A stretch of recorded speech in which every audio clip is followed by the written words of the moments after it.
রাখেন, হতে থাকে।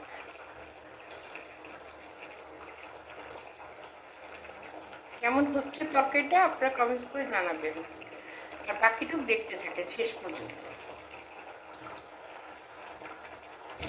আলহামদুলিল্লাহ আমার তরকারি হয়ে গিয়েছে। কেমন হয়েছে আপনারা কমেন্টস করে জানাবেন। ধন্যবাদ। আপনার ভিডিওটা ভালো লাগলে একটু শেয়ার করবেন।